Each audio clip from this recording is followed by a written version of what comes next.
Gente, bom dia, né? A gravação está começando agora. Então, hoje nós vamos dar início, né? Aqui é o nosso segundo dia de atividades do primeiro CINES, né? O primeiro Seminário Internacional do Núcleo de Estudos sobre Interlínguas, da UFRJ. E é um dia bem atarefado, em que a gente tem bastantes coisas para fazer, como tivemos ontem também. É um dia de apresentação do público externo também, que se inscreveu para apresentar trabalho. E hoje, né, como todos sabem, nós vamos iniciar as nossas atividades por meio desse bate-papo virtual, né, que é muito caro assim, as nossas discussões que nós estamos travando desde ontem, né, o bate-papo intitulado Práticas de Ensinagem e Aprendizagem em Salas de Aula de Português Escrito para Surdos Sinalizantes.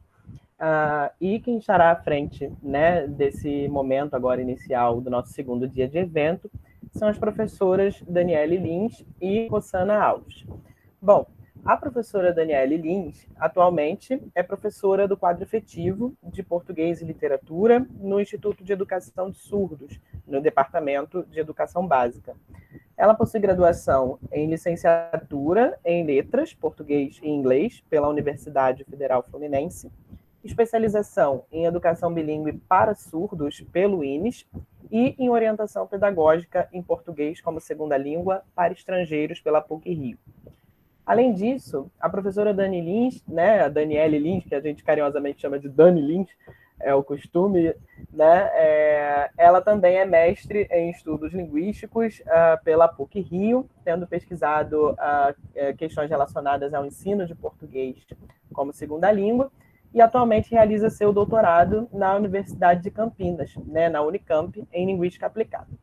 E a professora Rossana Alves, né, também é professora de língua portuguesa e de literatura do quadro efetivo do INES, né, do Departamento de Educação Básica, e possui doutorado em estudos da linguagem pela Universidade Federal Fluminense, mestrado em estudos da linguagem também pela UF, especialização em língua portuguesa pela UERJ e graduação em letras pela Universidade Estácio de Sá.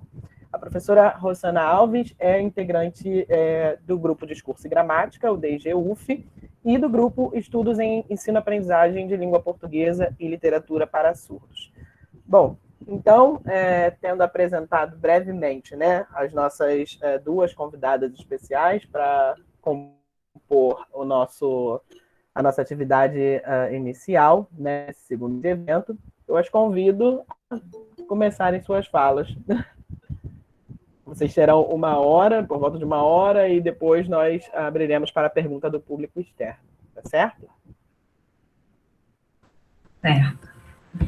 Bom dia a todos. Eu vou começar, né, Dani? Nós já havíamos combinado. Meu sinal é esse, Rossana, né? E eu vou compartilhar aqui minha tela com vocês. É um prazer, né, estar presente nesse evento. A Lia comentou na primeira palestra dessa importante troca dialógica, né, que ela falou da academia com a educação básica. Então, assim, esse convite a mim, a Dani, né, que nós estamos no momento trabalhando com a educação básica com os alunos, é muito importante, assim, no primeiro evento do NES. Então, eu me senti honrada pelo convite, agradeço muito essa parceria. Eu acho que é uma troca importante, né, entre os professores das duas instituições, do INES e da UFRJ também. Está aparecendo para vocês ou não? A minha tela está aparecendo? Tá, agora sim, agora sim. Ok. Então, como o João Paulo citou, né, o nome desse bate-papo é Práticas de Ensinagem e Aprendizagem em Salas de Aula de Português Escrito para Surdos e Sinalizantes. Eu e a Daniele Lins escolhemos esse título para mostrar que nós temos que nos preocupar tanto no como ensinar, mas principalmente no como o nosso aluno aprende. E nós vamos falar, né, de um espaço, de um contexto específico, né, de salas de aula de português escrito somente para surdos e sinalizantes. E aí, dentro desse bate-papo, eu escolhi uma prática minha, de mais duas professoras, para apresentar para vocês, e intitulada Narrativa em um Projeto Interdisciplinar no INES.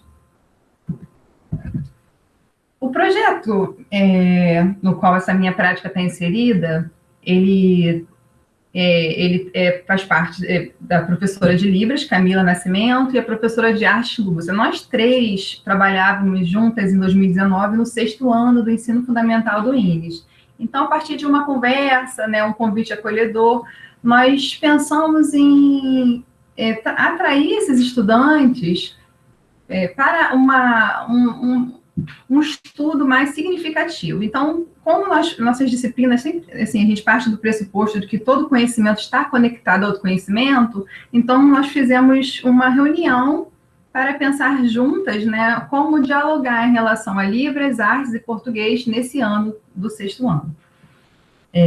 Então, nós pensamos juntas, né, em fazer um e-book com os alunos, um livro digital. Nesse livro digital teria um texto em português escrito, um texto em Libras, que seria visualizado a partir do QR Code, e também um autorretrato desses alunos, que dialogaria com um dos textos do livro, porque nós teríamos uma narrativa em português escrito, mas teríamos também um perfil desse aluno, que dialogaria com esse autorretrato feito em arte. E o projeto é uma ferramenta de ensino muito interessante para despertar o interesse dos alunos. Então, nós iniciamos a proposta conversando com os alunos, né, tentando perceber se eles estavam alinhados também a esse objetivo por exemplo, em português, trabalhar o português escrito, mas se para eles estava sendo atrativo também a construção desse book, né? E eles foi uma proposta super bem recebida por eles. Nós mostramos também outros projetos de anos anteriores, projetos feitos com outros alunos, e eles se interessaram também, quiseram ter esse protagonismo na instituição em algum momento, e a criação do e-book foi uma alternativa interessante. Antes de iniciar a parte que eu falo do ensino do português escrito, da narrativa, eu vou falar um pouco também da importância da parceria com as famílias. Então, a gente sabe que a sala de aula é muito importante, né?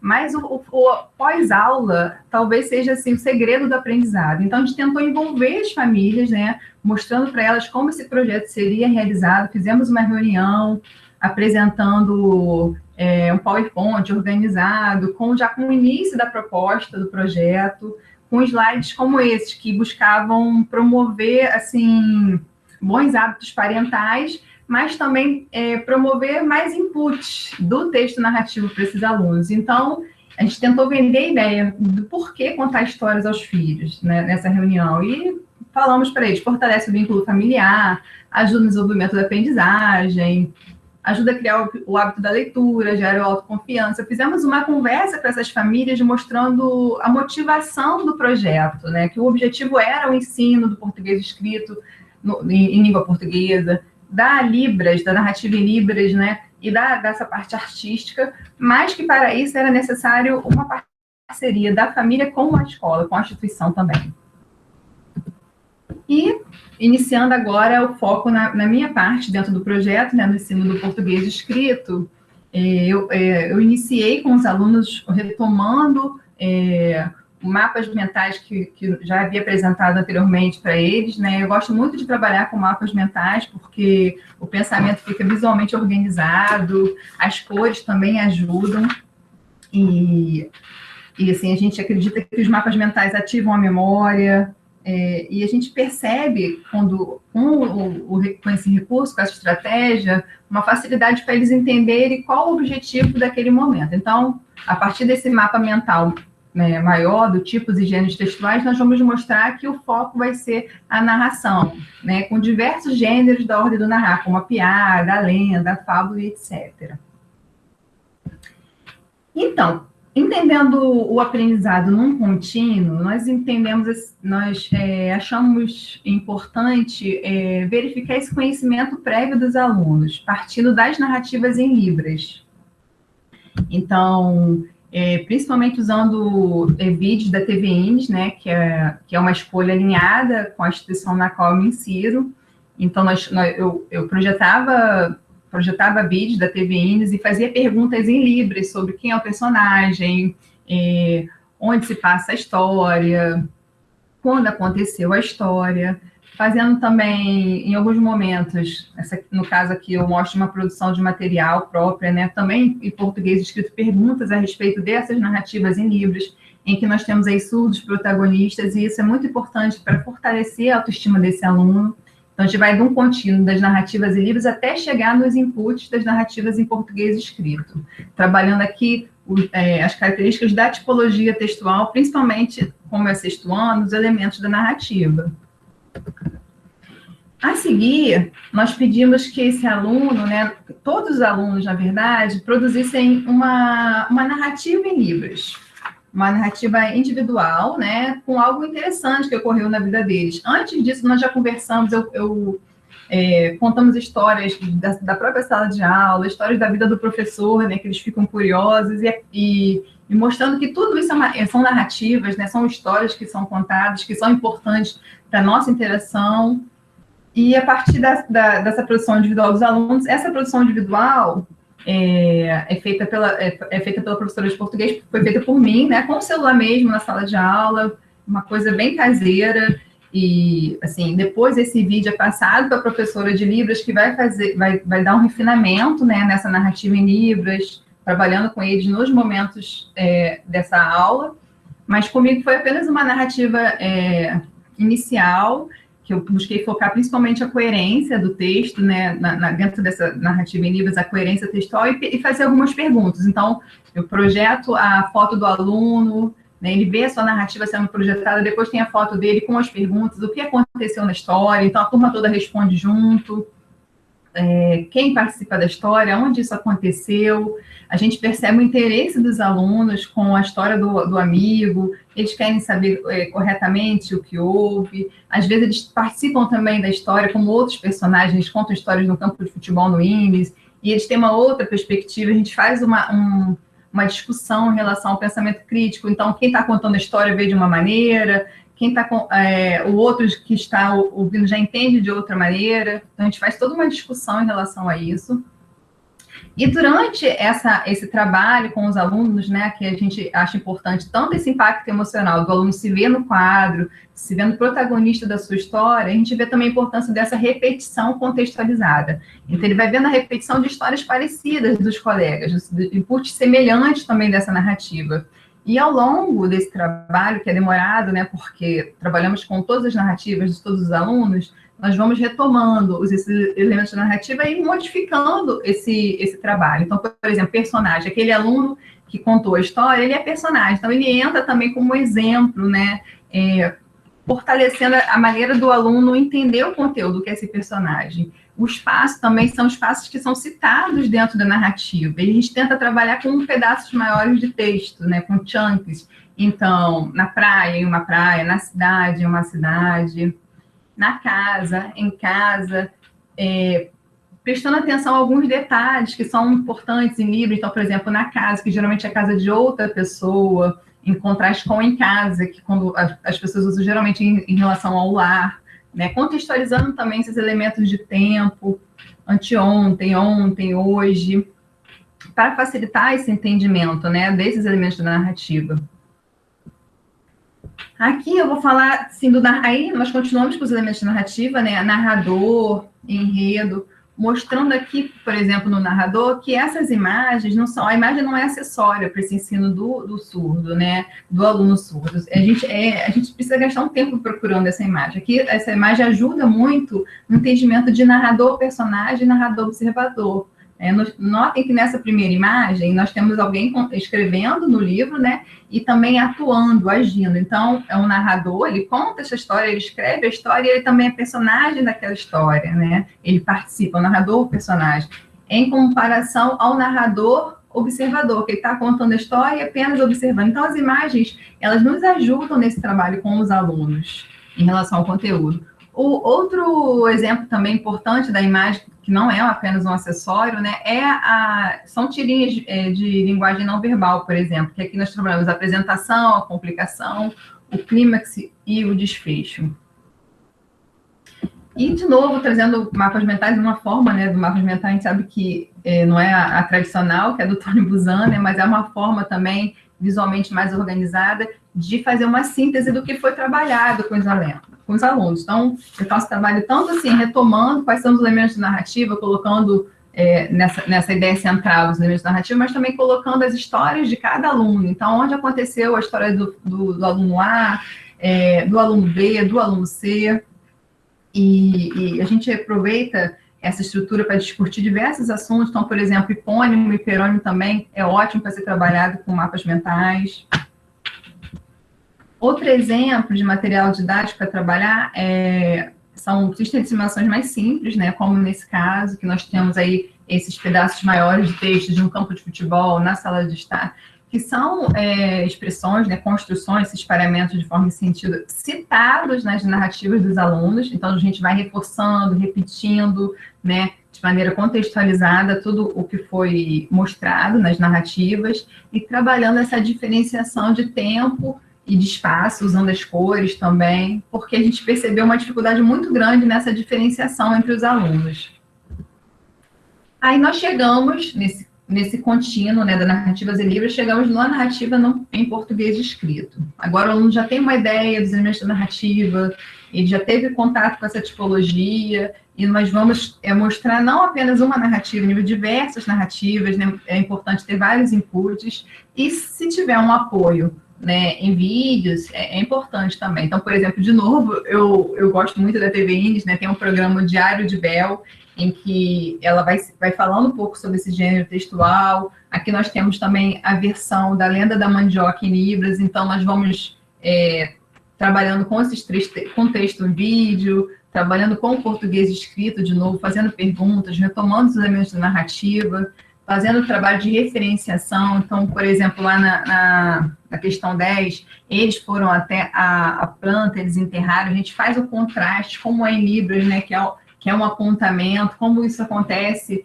em língua portuguesa escrita. Então, fazendo esse trabalho de contraste entre as duas línguas. Outro exemplo, né, dessa produção de material, retomando essas imagens do que é citado na dos alunos. Oi, desculpa interromper, mas é porque tem algumas pessoas falando aqui no bate-papo que não estão conseguindo ver a imagem do intérprete. Eles Sim. não estão conseguindo acompanhar. Desculpa, mas eu imaginei que você gostaria que eu te interrompesse, porque as pessoas não estão acompanhando o que você está falando. Sim, por favor. Vocês conseguem me ver agora? Está um pouco embaçado. Bastante. Eles pararam em qual parte?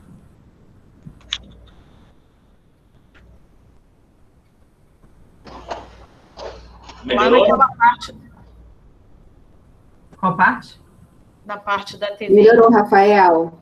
Melhorou, sim. Essa parte aqui? Não, só já foi. Não. Foi mais à Depois. frente. Aqui? Não, pode... Aí. Isso. Rafa. Posso continuar? Sim. Então, assim, trabalhando, né, essas narrativas em Libras e os elementos da narrativa, a gente pode aproveitar também para trabalhar alguns pronomes interrogativos, onde você mora, com quem você mora, onde você trabalha, onde você está neste momento, que tem uma relação com a relação de espaço, com o elemento da narrativa espaço. Nós trabalhamos também aqui as imagens, as expressões dessas construções, para fazer uma ligação. Nós estamos falando de sexto ano, então tem que ser algo também, assim, aos poucos, né, micropassos para chegar nesse entendimento melhor do texto, do português escrito. Nessa questão número 5, a gente trabalha de maneira contextualizada essas expressões de tempo, para eles colocarem... então, essa aula foi dada foi dada em julho de 2019, então, assim, para eles usarem as expressões de tempo, ontem, anteontem, amanhã, depois de amanhã, e sempre repetindo isso, retomando isso de maneira contextualizada ao longo das próximas aulas, né? Depois que nós fazemos esse trabalho, tanto com as narrativas em Libras, quanto com diversas narrativas em português escrito, nós temos um Google Drive no INES, né, com materiais didáticos dos professores. Então, nós fazemos trocas e usamos esses materiais, né? Depois disso, nós partimos para o texto coletivo, para depois chegar nesse texto individual, né? Sempre num contínuo, né? Nesse texto coletivo, primeiro também há um planejamento desse texto. Então, o que geralmente, de maneira prototípica, aparece numa narrativa? Introdução, desenvolvimento, conclusão, né? Detalhando o que geralmente aparece nessa introdução: personagem, espaço e tempo, que nós já estudamos antes, o desenvolvimento, a ação, né? Que tem a ver com o enredo também, e com a conclusão. E fazendo isso no quadro, fazendo juntos, mostrando a importância do parágrafo, fazendo contraste com a Libras, como essa separação de introdução, desenvolvimento e conclusão foi mostrada na narrativa dos alunos, naquele primeiro vídeo, para a seguir a gente fazer a produção textual coletiva. Então, mostrando alguns elementos frequentes na narrativa dos alunos, narrativa em português escrito como certo dia, um dia, né? E a gente compara em Libras como vocês começaram, perceberam que a maioria começou com já aconteceu, e a gente faz essa conversa, a gente escreve junto, apaga, reescreve, mostrando que a escrita não é algo natural, é algo que demanda realmente uma atenção, um cuidado, um planejamento, e fazemos juntos no quadro.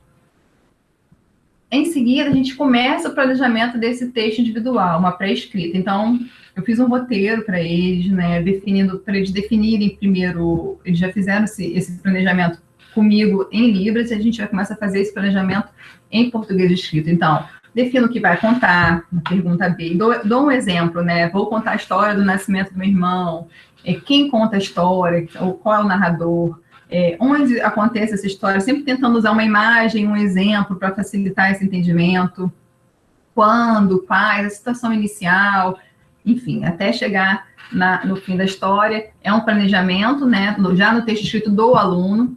Eles levam esse planejamento, eu peço para que eles façam em casa, que eles tentem fazer um texto no ritmo deles, sem pressa, tentando reescrever e escrever. Depois, eles voltam para a sala de aula, eles continuam fazendo junto comigo no caderno essa produção textual, com base nesse roteiro que eles fizeram. E eu vou sempre discutindo os sentidos do texto, focando na coerência,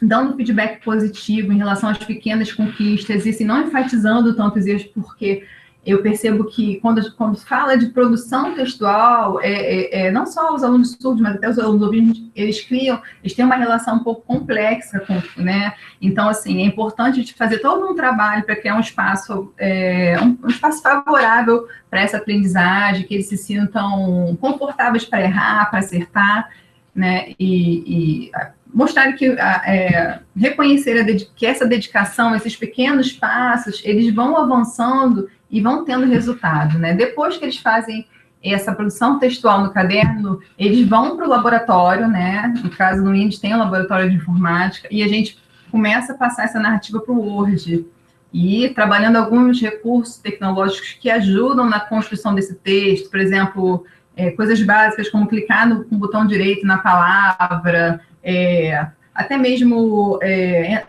revisar, né, revisar um texto com o Word. A gente começa a trabalhar algumas coisas, sempre retomando, discutindo, conversando, trocando entre eles, um auxiliando o outro. E a gente faz essa revisão aí, reescrevendo também, né? É sempre escrever e reescrever, o tempo inteiro me forçando isso, que é reescrever, esse texto sempre pode ser melhorado, até a gente colocar um ponto final, né? Eu sempre conto para eles da tese, da dissertação, que dá para ficar uma vida inteira escrevendo um livro, né? Que tem autores que demoraram 7 anos para escrever um livro, mas que a gente faz até onde é possível, né? A gente coloca uma meta ali, mas que sempre é possível reescrever. Então, depende muito da dedicação deles, né? O resultado desse texto também. Então, depois que eles reescrevem esse texto, eu reviso junto com eles. Eles apresentam esses textos para os colegas, né? Então, assim, por exemplo, aqui é uma revisão com os amigos, né? E eles muitas vezes contam histórias que os colegas participam, também são personagens, e esses alunos às vezes, olha, não foi dessa maneira, você está contando por uma outra perspectiva, eu estava na hora do jogo, né? enfim, e é interessante essa discussão, e eles começam a ver, mas nessa parte aqui, isso aqui significa, não, eu escrevi dessa maneira em português, então é um debate interessante, eles têm dúvidas e perguntam, e também se sentem felizes em contar a sua história em português escrito, o texto deles ser projetado no quadro, na frente. Então, há uma revisão colaborativa e sempre nessa reescrita, né? Em alguns momentos também, eu deixei mais para o final, nós tivemos que fazer uma revisão textual coletiva, que foi importante chamar a professora de Libras, né, em alguns momentos, porque os alunos tiveram algumas dúvidas, e percebi que eles sentiam necessidade de mostrar para a professora de Libras o que eles queriam dizer, né, os detalhes da narrativa deles, como seria isso em português, né, que não seria, enfim, então a gente também faz um trabalho de troca, de dúvidas, em equipe, né? Então, mais uma revisão textual coletiva mais reescrita, até chegar nessa socialização dessa escrita, né? Tentando trazer uma noção, uma finalidade maior para o texto escrito, né? Então, agora a gente faz o texto escrito, a gente chega nesse book, então tem aqui o perfil, na verdade é um gênero textual que nós já havíamos trabalhado antes, né, no primeiro bimestre, e a narrativa, né, que nós trabalhamos nesse contínuo que eu mostrei para vocês. Esse livro digital, ele tem o autorretrato, né, feito com a professora de Libras, tem a narrativa em Libras, aqui eu coloquei uma foto da narrativa que eles fizeram na aula de língua portuguesa, mas eles fizeram narrativas no próprio estúdio, que nós ainda não conseguimos ter acesso a esses vídeos, e, enfim, agora falta fazer esse momento da culminância, né, do lançamento desse book, mas já está pronto, já temos o texto escrito, já temos o autorretrato, já temos a narrativa em Libras inicial, falta agora a edição do vídeo.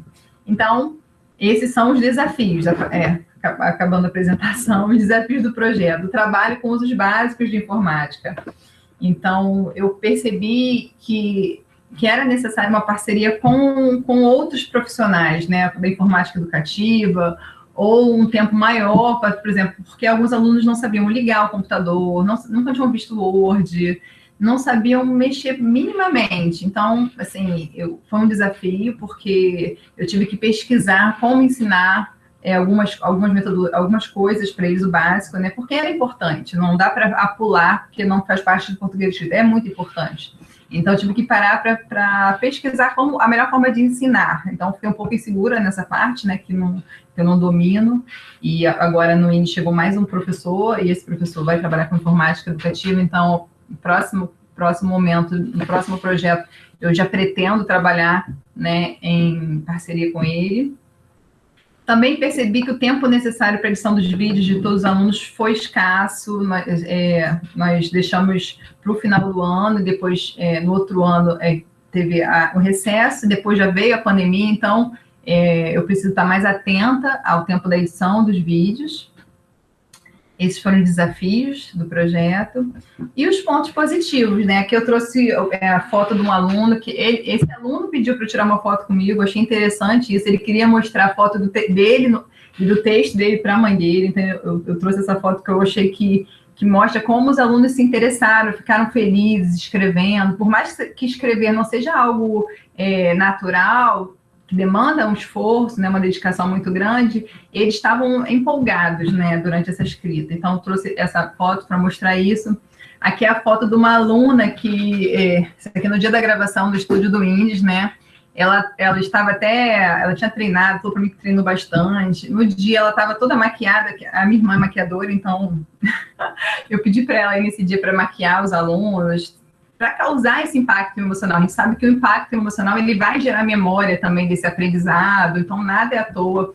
Então, esse ver é tão importante, né? Esse aluno surdo se vê protagonista daquela história, vê que a história dele é importante, que a narrativa dele está no papel, que a escrita dele é relevante, é interessante também.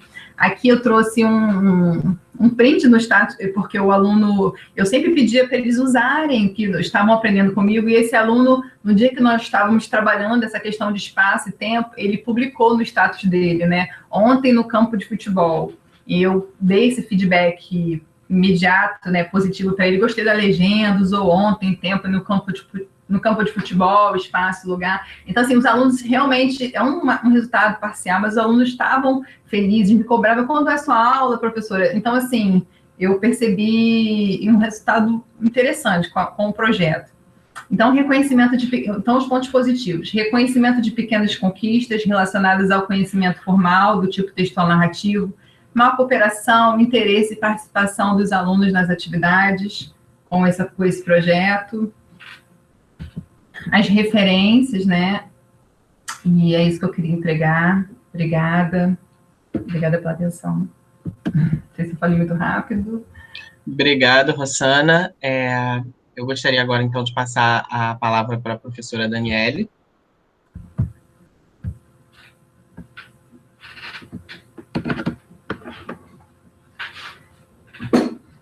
Oi, vocês estão me vendo já e me ouvindo? Sim, vejo e te escuto. Bom, meu nome é Daniele, esse aqui é o meu sinal. São os 2 dedos puxando o nariz, isso. E eu quero agradecer o convite, né, a oportunidade de estar aqui com pessoas com quem eu aprendo diariamente. Quero dizer que estou muito feliz também de estar dividindo esse bate-papo com a Rossana, que é uma colega de trabalho que se tornou uma grande amiga.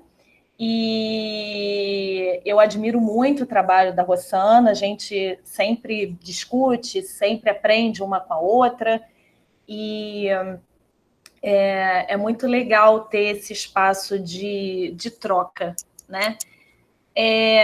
Então, queria dizer também que eu sei que a gente trabalha num lugar privilegiado, num espaço privilegiado, porque é uma escola bilíngue de surdos, então a gente tem muita estrutura para realizar esse tipo de trabalho que a Rossana apresentou agora, e o que eu vou apresentar. Eu sei que em escolas regulares, em outros contextos, faltam recursos, mas eu gostaria de convidar vocês a olharem para as nossas falas hoje e também tentarem pensar em como isso pode ser feito nesses outros contextos, porque é claro que as dificuldades existem, mas a gente sempre pode tentar adaptar alguma coisa, tentar fazer algo mesmo diante das dificuldades, né? E queria também pedir para quando forem trocar o intérprete, se tiver algum problema com a imagem, com o som, por favor, que vocês me avisem, vocês podem me interromper, tá bom? Bom, vou compartilhar a minha tela com vocês. Tudo certo, João? Já estão vendo? Tá entrando, tá carregando. Agora eu tô vendo sua tela, pode projetar. Ótimo. Então, peraí.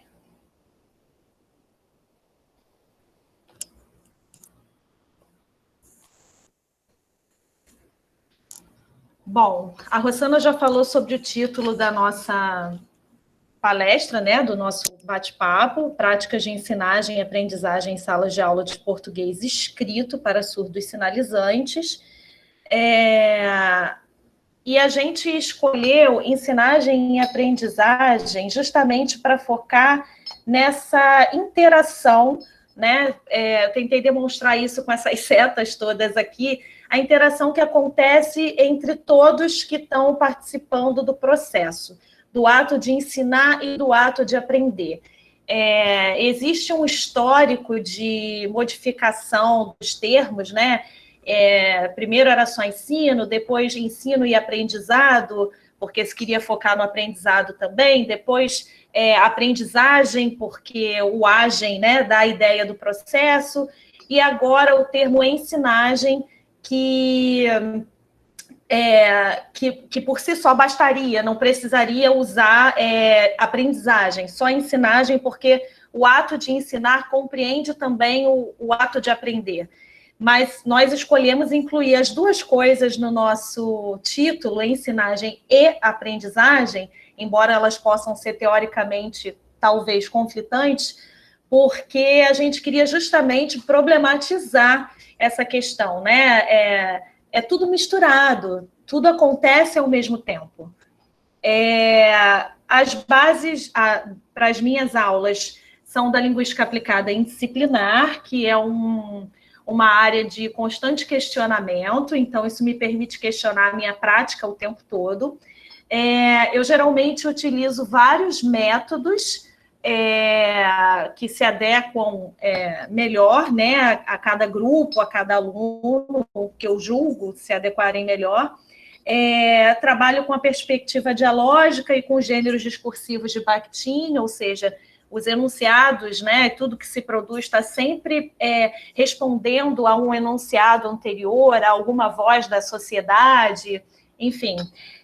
O letramento crítico, que é também como esse indivíduo, como a formação desse indivíduo, né, pode contribuir para que ele seja um indivíduo crítico em sociedade e pensar nas suas próprias ações e nas ações do outro em sociedade. E eu trabalho com a língua em uso, ou seja, por que eu estou aprendendo essa língua? Como isso aqui que eu estou aprendendo me ajuda a interagir com esta língua em sociedade. Então, eu desenvolvi no ano de 2019, com as turmas de terceiro ano do INES, eram duas, um trabalho chamado Os Terceiros Anos e o Método Fônico na Alfabetização de Surdos.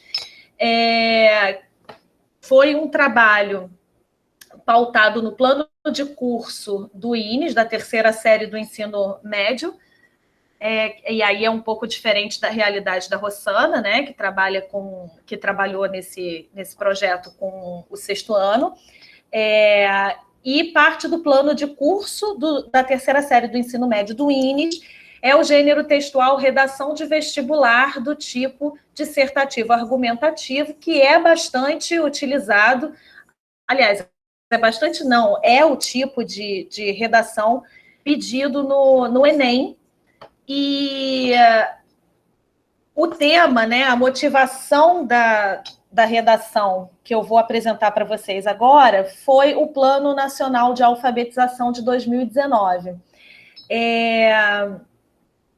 O governo propôs, né, esse novo plano e nele eles falavam sobre a utilização do método fônico na alfabetização. Isso gerou uma grande discussão, uma comoção na comunidade surda, porque várias pessoas, surdas e não surdas, diziam que o método fônico não seria o mais apropriado na alfabetização de crianças surdas. E aí eu queria deixar claro aqui também que eu dou aula para o ensino fundamental 2, o ensino médio. Eu nunca dei aula em alfabetização, nunca alfabetizei, não sou especialista nessa área, então eu não tenho propriedade para falar sobre que tipo de método deve ser usado na alfabetização, não vou entrar nessa questão aqui. E a partir dessa discussão que estava presente em sociedade, e aí tentando também trabalhar com a questão do letramento crítico, né? Vamos produzir uma redação, mas vamos produzir uma redação criticamente, com algo que está acontecendo em sociedade. Eu mostrei a eles a palestra da professora Nídia de Sá, que na época era secretária, em que ela falava sobre o Plano Nacional de Alfabetização e falava sobre o método fônico na alfabetização de surdos. E ela se coloca nessa palestra como a favor da utilização desse método. Se alguém depois quiser procurar no YouTube, o nome é Transmissão ao Vivo de Auditório de Direitos Humanos, o endereço está aqui, depois eu posso compartilhar, se for o caso.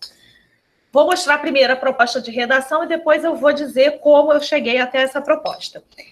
O texto base foi o mesmo das redações do Enem e o tema foi método fônico na alfabetização de surdos, positivo ou negativo.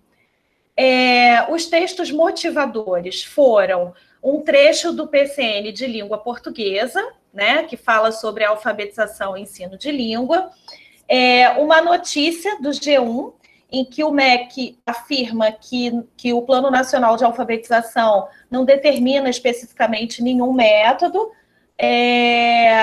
e um trecho dessa palestra da professora Nídia de Sá, em que ela fala sobre o método fônico na alfabetização de surdos, e também um trecho da nota técnica da FENES, de outubro de 2019, se posicionando contra a utilização do método fônico na alfabetização de crianças surdas. Por que isso tudo aqui? Para poder dar aos alunos a oportunidade de ter contato com argumentações diferentes sobre o mesmo tema. A partir de então, surgiu a ideia, né, de convidar algumas pessoas para discutir com os alunos essa questão. Eu não consegui encontrar nenhuma pessoa que fosse deliberadamente a favor do método para poder conversar com eles. Então, eu chamei uma pessoa que não tinha ainda, naquele momento, uma opinião formada sobre a utilização do método fônico na alfabetização de crianças surdas, que foi o Guilherme Chazan, que é um surdo oralizado, implantado, sinalizante, que trabalha no INES, e ele foi contar a história dele para os alunos, né? Aqui, como vocês podem ver nessa foto.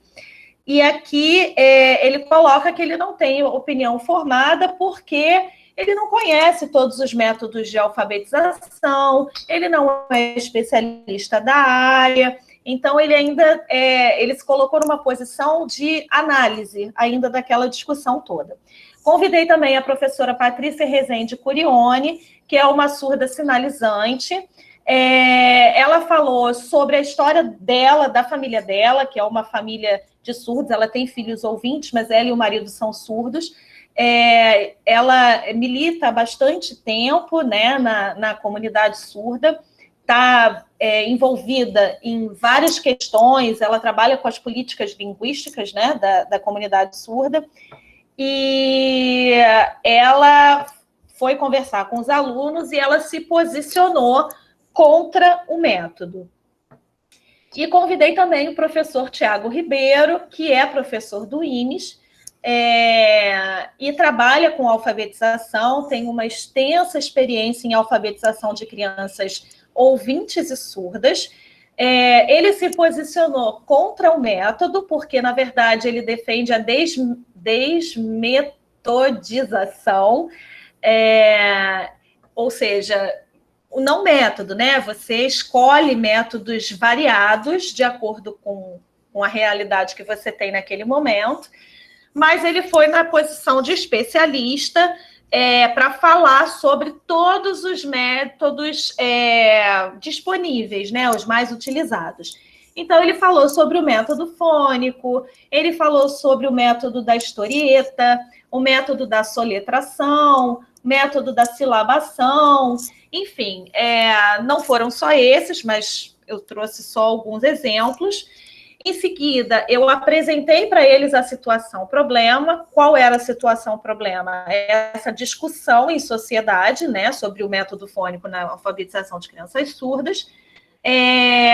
Esse trabalho foi um trabalho interdisciplinar também, porque foi uma colaboração entre a disciplina de língua portuguesa, de sociologia com o professor Denis e de Libras com a professora Elaine.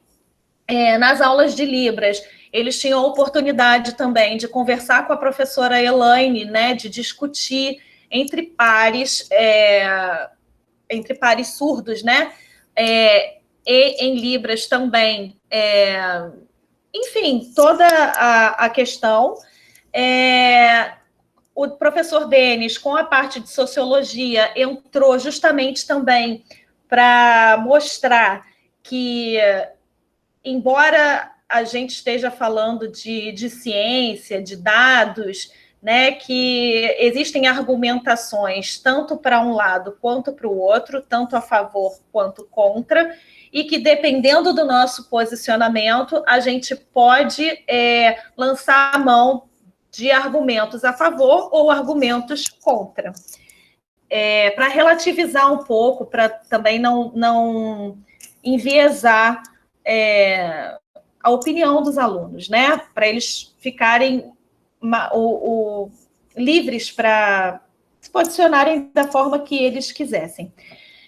A proposta, aí sim, a proposta de redação foi apresentada em Libras também, já que nós já temos o Enem em Libras, né? Isso é uma realidade dos alunos. Então, ela foi apresentada em português escrito e em Libras, com a participação das intérpretes Aline e Ana Cristina, a quem eu agradeço muito também, foram muito importantes nesse processo todo.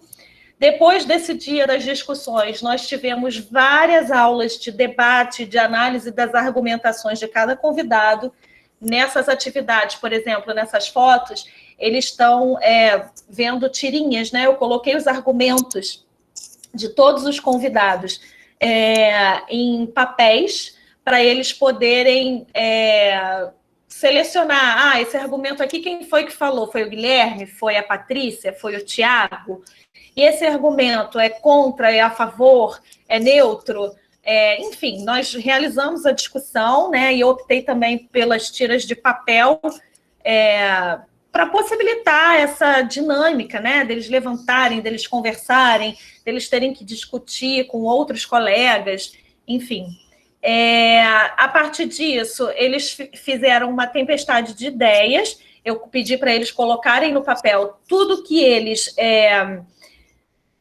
pensassem sobre o assunto. Eles não precisariam exatamente nesse momento se posicionar, mas alguns já fizeram, como nessa foto aqui, olha, que essa aluna colocou que era negativo. E aqui eu tenho alguns exemplos de outras tempestades de ideias que basicamente seguiram essa estrutura, né, do círculo no meio e outros círculos nas pontas, mas a gente também teve algumas variações, como, por exemplo, aqui, olha, que é um retângulo, um quadrado, aqui uma nuvem, aqui esse aluno desenhou, né, no centro, quer dizer, a base de tudo está aqui, e... me faltou a palavra agora, mas os suportes, né, os membros, né, o que apoia, está aqui, que são os argumentos, né, bem interessante. Esse aqui essa tempestade de ideias é de um aluno que é artista, que desempenha várias funções como artista, e uma delas é o desenho. Então, ele desenhou uma boca e colocou método fônico positivo ou negativo, né? E ele botou contra, quer dizer, ele se posicionou contra, e eu sei que nesse momento vocês vão perceber, né, nos exemplos que eu vou trazer aqui, que existe uma confusão ainda nas falas deles sobre método fônico e oralização. Eu sei que o método fônico não significa oralização, mas a gente precisa olhar para essas produções aqui também como um ponto do processo de ensinagem e aprendizagem. Então, ele colocou direitos, respeitos, Libras, aí ele colocou aqui, ó, Convenção dos Direitos das Pessoas com Deficiência, porque a gente também discutiu isso, né, que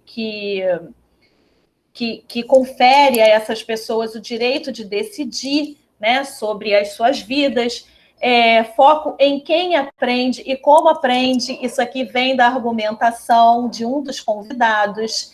Quer dizer, ele consultou o material que ele tinha e usou isso, muito bacana. Bilíngues, surdos, oralização é antigo, somos já identidade, Libras, valor. Quer dizer, para ele aqui, o que fica claro para mim é que ele escolhe argumentar a favor da Libras e rejeitar o método fônico. Nós sabemos que as duas coisas não são excludentes, mas, de novo, esse é um ponto do processo de ensino e aprendizagem. Em seguida, a gente trabalhou com escrita e reescrita, com a produção colaborativa também, como a Rossana falou na apresentação dela. Essa redação também, eu esqueci de falar antes, é um momento de culminância, porque o gênero já vinha sendo trabalhado ao longo de todo o ano, então eles já tinham aquela estrutura, né, da redação, a introdução, desenvolvimento, conclusão, primeiro argumento, segundo argumento, terceiro argumento, enfim.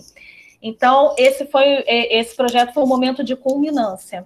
Né? Eles fizeram também as redações em Libras. Primeiro eles fizeram em português, depois eles passaram para Libras, uma vez que eles já tinham tido toda a discussão em Libras, e o foco do ensino era o português escrito, né? Uma aula de língua portuguesa. Então, eu optei por fazer a escrita em português primeiro, tendo dado as condições a eles dessa escrita em português, para depois eles passarem a redação para Libras. Os alunos que não quiseram ter sua imagem exposta foram filmados, as redações desses alunos foram filmadas pelas intérpretes, e alguns alunos escolheram eles próprios filmarem as suas redações. E eu estou mostrando aqui as fotos porque essas alunas e o aluno que eu vou mostrar daqui a pouco assinaram um termo de autorização de divulgação da imagem e do vídeo. E aí eu escolhi um exemplo aqui para vocês dos 3 momentos, né, da redação, assim, de produção. A tempestade de ideias desse aluno, que é o Gabriel Hollenberg, ele colocou método fônico na alfabetização de surdos negativo. Aí ele fala todos os argumentos que ele colocou aqui vão apoiar a defesa da Libras. Mais uma vez, isso é bastante importante, né, nas narrativas desses alunos. Ele fala aqui, olha, que é difícil oralizar, que depende, que se quiser falar, né, que tem que ir para fono. Ele fala que os surdos não sabem escrever português, por isso tem que aprender Libras antes de aprender português. Quer dizer, é a visão dele, né? Se os surdos conseguem L1 e L2, dá para crescer e entender, ou seja, sempre há Libras, né, em primeiro lugar na composição desse sujeito. Aqui eu vou mostrar o vídeo para vocês. Ele apresenta essa tempestade de ideias em Libras. Eu vou mostrar primeiro, depois eu vou comentar. Espera aí, só um minuto que me confundi toda agora aqui. Acho que é aqui, né? João, vocês estão enxergando essa tela do Facebook? Sim, estamos sim. Tá, espera aí.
como eu volto? É só voltar para o PowerPoint, né? Isso. Pronto. Então, os pontos interessantes são, vocês podem ver que ele estava olhando para o lado, então o colega estava segurando para ele o papel, para ele fazer essa leitura. Mas alguns outros alunos optaram também por... um segurava o papel, o outro... eram 3 alunos, né? Um segurava o papel, o outro fazia a versão em Libras e o aluno que tinha escrito aquela redação copiava a Libras do outro colega, que é uma prática muito comum também entre os intérpretes, né? Então, foi muito legal que essa atividade possibilitou também esse tipo de prática em sala de aula, ainda que uma prática bem rudimentar, bem caseira, porque não somos intérpretes, né? Nem eu, nem eles.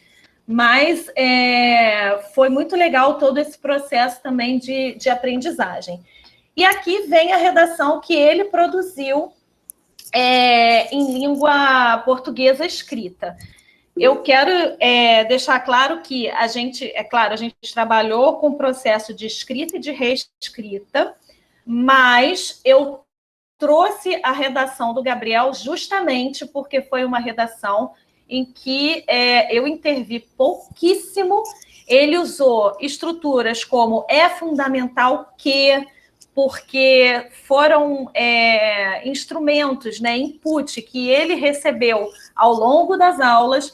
Então, eu trouxe essa redação porque ela é um exemplo de uma produção que eu considero adequada aos objetivos daquela atividade, que era a produção de uma redação do tipo dissertativo argumentativo, mobilizando todas as ferramentas que foram dadas a ele ao longo desse processo.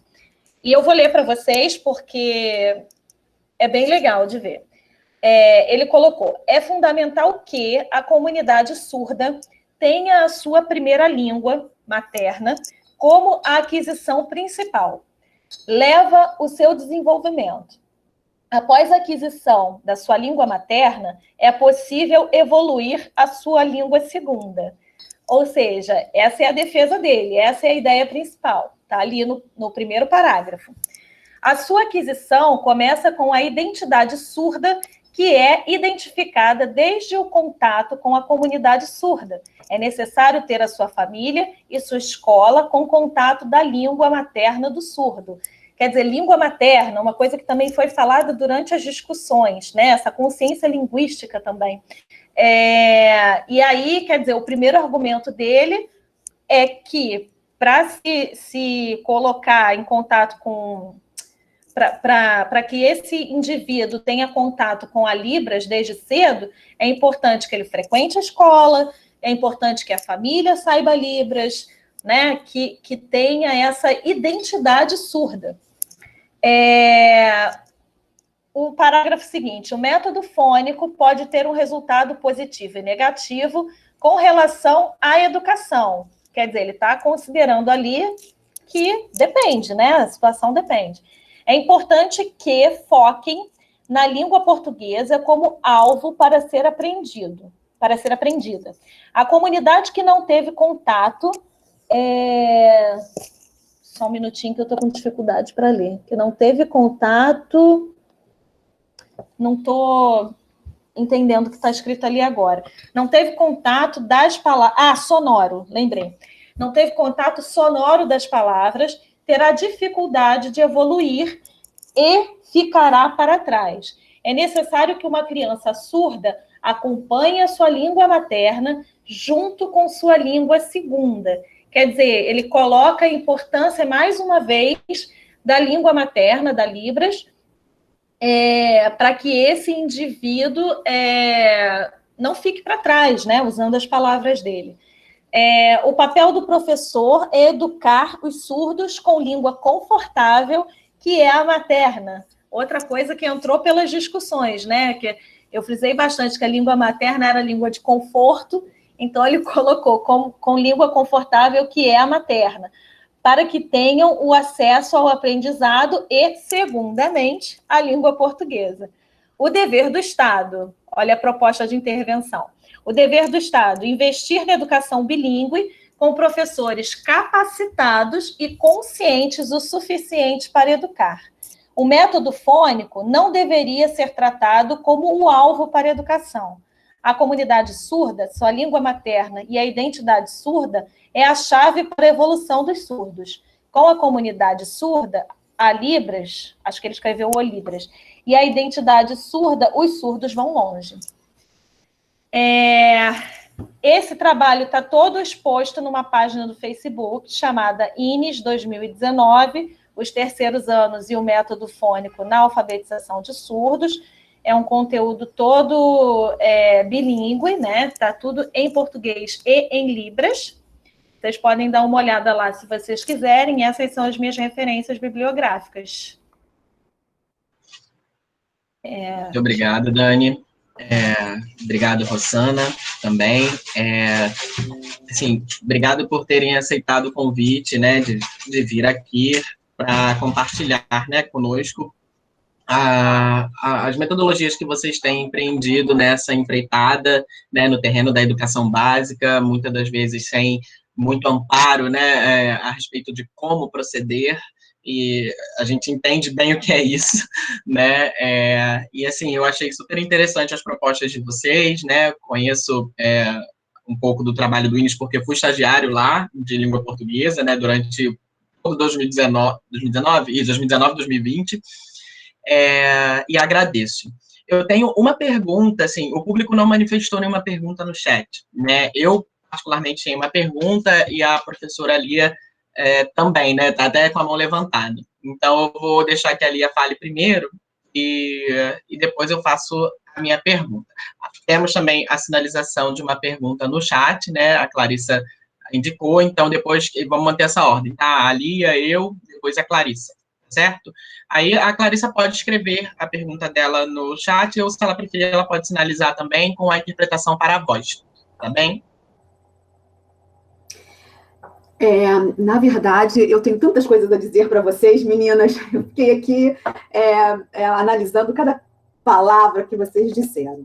Eu fico sempre muito empolgada com o trabalho que se faz na educação básica, porque isso me afeta muito como professora do ensino superior, porque eu recebo esses alunos que vêm da educação básica, né? Bom, já tenho muitas conversas com Dani no outro grupo de estudos, então ela sabe exatamente o que eu penso. E com a Rosana é muito mais recente, né? A gente teve algumas poucas conversas, né? Junto com o Roberto. Então. Bom, então eu começo aqui falando sobre a apresentação de Rosana. Você falou um ponto tocou no ponto que é essencial, né? Como é que se aprende?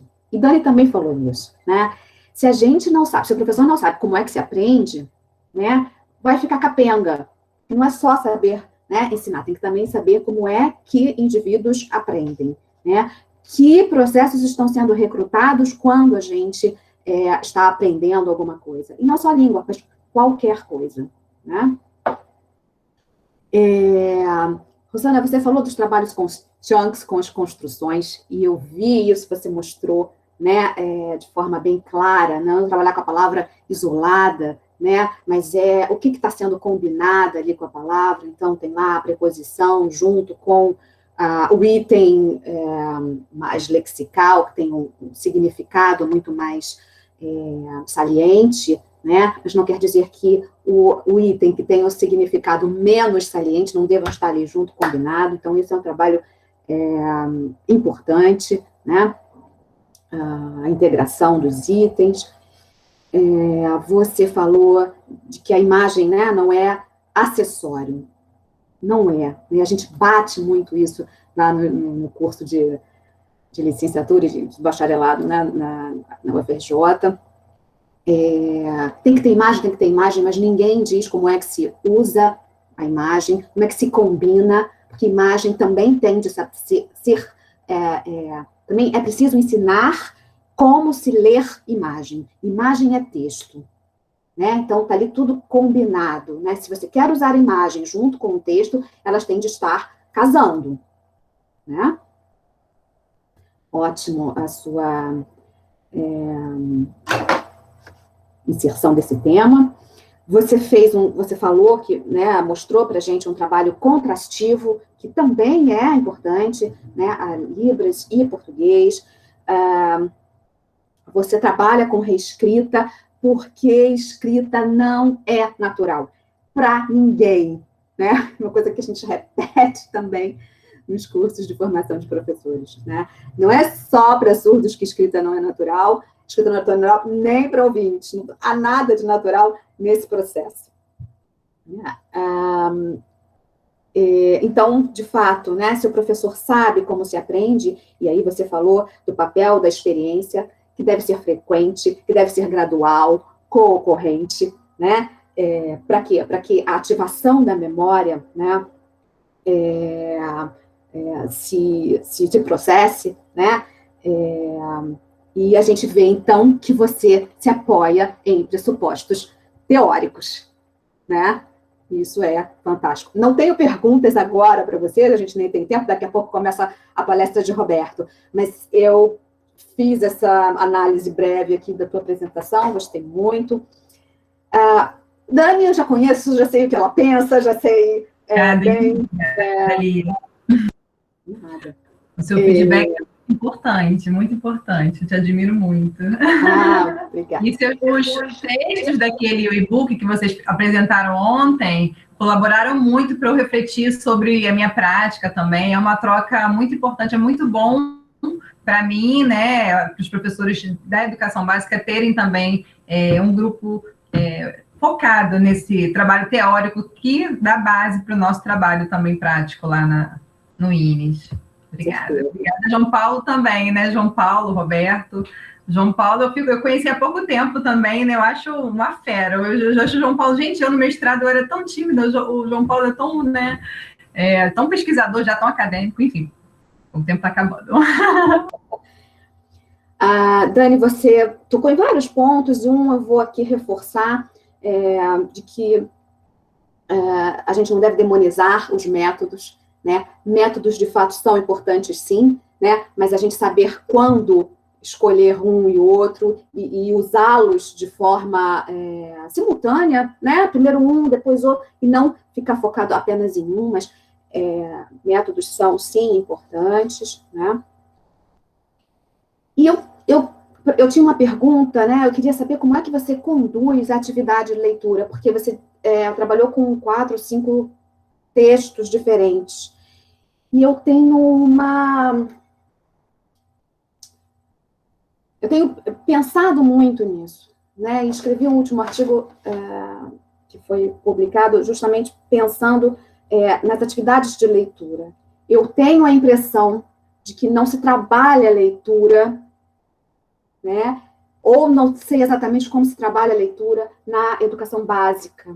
A leitura é só tradução, então o que eles recebem do texto está indo só pela tradução? Deixa eu só rapidinho fazer um complemento, porque a pergunta que eu ia fazer para a Dani é muito semelhante ao que a Lia colocou. Gente, isso não, a gente não combinou, é sintonia mesmo. Porque, assim, eu ia perguntar, Dani, porque a gente sabe que, mesmo sendo o terceiro ano do ensino médio, às vezes o nível, né, de conhecimento linguístico da L2 desses alunos é um nível muito baixo, né, um dos efeitos muito negativos de a gente ter um ensino de L2 em escolas bilíngues para surdos, que ainda é pautado na seriação, não no nível de língua. E aí eu queria, assim, muito saber realmente como que essas questões, assim, essa diferença, né, de conhecimentos linguísticos do português, da segunda língua, e às vezes até da Libras, né, da L1, dentro de sala de aula, interfere, por exemplo, num projeto como esse que você apresentou, né, porque a gente sabe que, apesar de ter uma turma, cada aluno é um aluno, principalmente em L2, né, e eu me lembro de que eu estagiava no ensino médio no INES e, às vezes, tinha alunos no terceiro ano que não tinha, que tinha um domínio pouquíssimo, assim, de alguns itens lexicais somente, e era um problema sério, né, assim, isso. Ai, que difícil. Não, Então, peraí, pensei várias coisas, agora não sei por onde eu começo. Vamos lá. Essas turmas com as quais eu trabalhei em 2019, eram turmas com alunos, sim, de níveis variados, né, de linguísticos variados, tanto de Libras quanto de português, mas eram turmas majoritariamente de indivíduos que tinham tido contato com a Libras desde cedo, não desde bebês, né, mas assim, se a gente for comparar com outras realidades que a gente sabe, né, de surdos que só têm contato com a Libras já na fase adulta, já na adolescência, não, naquelas turmas, majoritariamente, eles tinham tido contato com a Libras na infância.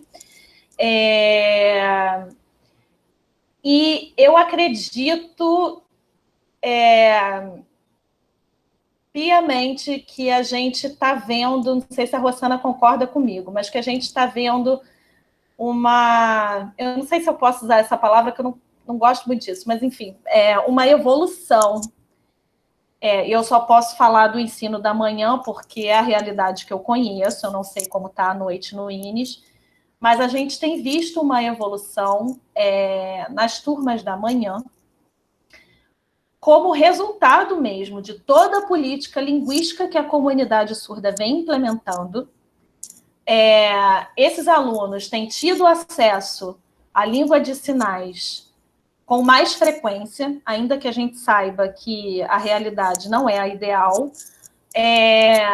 Eles têm tido acesso a ensino de português mais próximo daquilo que eu, Daniele, acredito que seja um ensino de português como segunda língua, língua adicional. Então, eu acredito que isso tudo esteja refletindo na sala de aula. Em relação a essas turmas, eu usei os textos motivadores, né, e discuti com eles em sala de aula os trechos em português, e apresentei também a proposta em Libras, por causa daquilo que eu falei, né, da realidade do Enem em Libras. Então, hoje, se ele quiser chegar na prova do Enem e não ler a proposta de redação em português e ver só o vídeo em Libras, ele pode. Então, eu trabalhei com essa realidade. Mas não acredito, e já sofri várias críticas por isso, porque, assim, durante muito tempo, né, nessa luta para legitimar a Libras, né, se lutou pela acessibilidade, pela inclusão da Libras na sala de aula, pelo uso da Libras pelos professores, pela tradução dos textos em português para Libras. Agora, eu, como professora de português como segunda língua, não acredito que a gente tenha que traduzir todos os textos para Libras. Por quê? Porque eu considero que é meu papel como professora vou repetir, professora de português segunda língua, é meu papel dar instrumentos para aquele aluno compreender o texto e produzir um texto. Então, como eu geralmente faço a leitura? Uma coisa bem antiga até, né? Aqueles pressupostos da Solé, né? Faço atividade de pré-leitura, lanço uma pergunta para eles lerem o texto curiosos sobre para encontrar aquela informação. Isso evita muito aquela leitura palavra por palavra, que não leva a lugar nenhum. Quer dizer, leva, né? Mas é um lugar que a gente não quer para o nosso aluno. Aí depois eu vou fazendo perguntas, geralmente uma ou duas perguntas sobre informações em cada parágrafo do texto, para o foco ficar na informação, e aí depois a gente vai ler o texto globalmente. Depois, e em conjunto. Eles leem também, às vezes, em duplas, em grupos, né? Sempre com alguma função que não seja a leitura do texto em si, uma motivação, né? Eles não acham que eles estão lendo, não, agora a gente vai ler o texto em português. Não, eu vou procurar aqui o que ela me perguntou.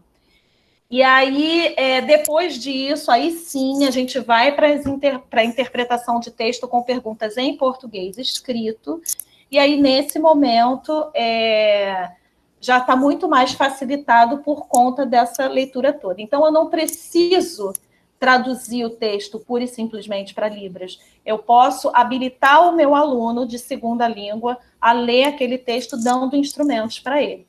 Funciona sempre? Não. A gente é professor, a gente sabe que não é maravilha, não é fórmula, não é nada. Mas eu tenho tido resultados bem interessantes. Muito bom, obrigado, Daniele, pela resposta. Eu concordo assim, bastante com você. A gente está com um tempo bastante apertado, porque 10h30 vai ter a conferência do Roberto, mas a gente ainda tem 2 pessoas querendo perguntar, né? Então, eu acho que é bom a gente dar, né, essa possibilidade rapidinho, né? Só peço para que essas pessoas sejam breves, né? Então, a Clarissa queria fazer uma pergunta e, em seguida, o Matheus Costa também queria, né? E aí a Clarissa pode, se ela se sentir melhor sinalizando, ela pode ligar a sua câmera e sinalizar, e o intérprete faz a versão voz. Se a Clarice for sinalizar, eu queria ver como eu acho a Clarice aqui, gente. Me ajuda. Ela está aqui, ela ligou a câmera agora. Isso. Gabriel, pode fazer a voz dela, por favor? Está aqui, está aqui.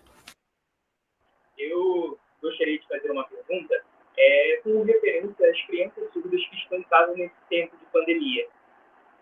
Né? A gente não sabe o que elas estão fazendo, a gente não sabe quais são os tratamentos que elas estão tendo, né? Porque tem aquelas questões, aquelas peculiaridades de serem filhos de surdos também. Né? Vocês explicaram sobre toda essa metodologia que é levada, que está sendo trabalhada dentro das escolas, mas, assim, é mesmo que aconteceu comigo, né? Eu não ter esse suporte na escola e também não ter esse dentro de casa. Então, era o contrário.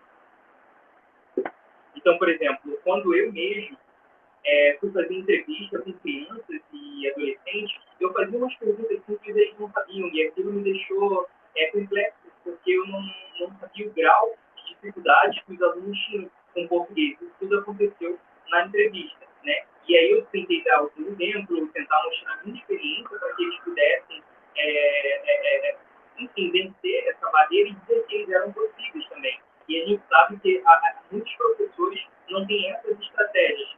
Mas eu queria saber como a gente, como professor, pode iniciar um trabalho que motive esses alunos a entenderem a importância do português como N2. Por exemplo, eu estou no mestrado e o intérprete está ali comigo, e eu também tenho essa dificuldade, porque até mesmo eu prefiro ler alguma coisa em português para que eu tenha essa base, para que eu possa ter a minha opinião crítica, porque sabemos que a interpretação ela não é neutra. Sabemos que dentro de todo aquele processo tradutório existem muitas interferências e que talvez isso possa mudar alguma intuição, alguma...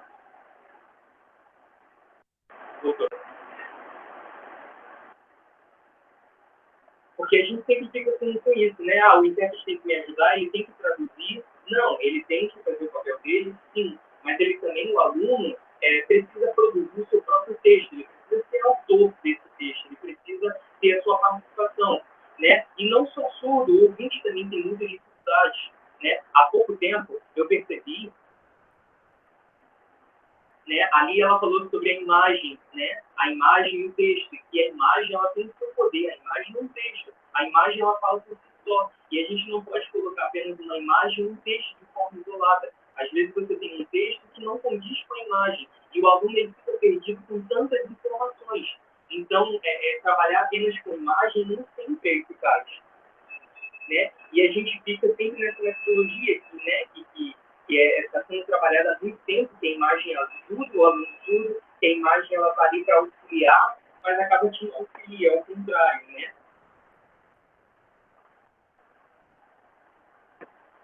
Só um minutinho, deixa eu voltar aqui para o enquadramento.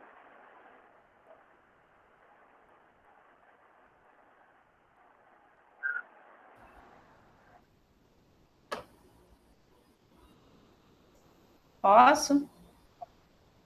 Pode. Dani, eu só peço que você seja bem rapidinha, por favor, porque a gente já está entrando no horário da outra conferência. Você quer falar, Rossana? Posso falar rapidamente? Então, eu acredito que cada vez mais, junto com a comunidade surda, né, os surdos estão prestando atenção na importância do português escrito, né, para ter acesso a outras esferas sociais. Então, o professor tem que ser um mediador disso, né? Então, por exemplo, na hora da leitura, ele tem que saber intervir, fazer boas perguntas, perguntar ao aluno, mas o que você pensa disso? Qual a sua perspectiva? Você concorda? Você discorda? Mostrar para ele que ele tem importância nessa escrita, nessa fala, nessa voz dele na sociedade. Para isso, ele precisa também ter acesso a esse poder que é a língua portuguesa escrita. Então, muitas vezes, como a Dani falou, né, assim, eu já passei por uma semana inteira planejando uma aula, e chegando na segunda-feira, ele queria saber sobre o Neymar. E a gente tem que parar tudo e tem que mostrar para ele, quer saber sobre o Neymar, porque ele quer ter um posicionamento para interagir com os colegas, ele quer ter acesso àquele conteúdo que está sendo discutido. Então, não sou eu que vou julgar o que é importante para ele ler naquele momento. Ele quer ler. Então, a gente para tudo e começa a questionar, e ele vai lá para frente, ele lê o texto com os colegas. Então, assim, ele começa a ser protagonista dessa leitura, protagonista dessa perspectiva, porque aí a gente pergunta o que ele pensa, mostra para ele que não tem uma resposta correta, tem uma perspectiva, e a vivência dele é diferente da vivência do outro. Então, assim, é um contínuo, né? Então, de trabalhar esse protagonismo do surdo, que a gente já vê que a comunidade surda está se fortalecendo cada vez mais, e isso vem resultando, vem influenciando a nossa prática em sala de aula. Eu acho que é isso, confiar nos avanços, né? Que são lentos, mas que estão acontecendo, e é isso. Bom, obrigado, Rossana. E só, João, rapidinho, só para complementar uma coisa, a Clarissa falou que essa não é a realidade do INES. De fato, a gente sabe que existem muitas dificuldades por conta disso tudo que foi abordado aqui, que foi tratado, mas não é, de fato, uma situação ideal ainda, mas tem, sim, melhorado ao longo dos anos. Eu tenho visto isso, pelo menos, com as turmas que chegam até mim, né? Eu não posso falar das outras realidades. É verdade, é uma questão a se pensar. Bom, gente, eu quero mais uma vez agradecer a Daniele e a Rossana por terem aceitado o convite, estado aqui. Eu aprendi muito, particularmente. João, desculpa interromper, eu sei que tem que terminar, mas o Matheus não consegue falar, não, porque se é o Matheus que eu estou pensando, ele é participante desse projeto. Não é ele, não. É ele não? Ah, então... Não, ele disse que vai perguntar depois em particular para vocês, tá bom? E agradeço imensamente, né, a fala das duas professoras, foi muito enriquecedora. Convido a todos agora para irem para outra conferência, que é uma conferência que tem tudo a ver com o que a gente discutiu aqui, que é a conferência do professor Roberto, né, que já deveria ter começado há 3 minutos. Então, vamos todos para a próxima sala, tá certo? E é isso, gente. Muito obrigado e até a próxima.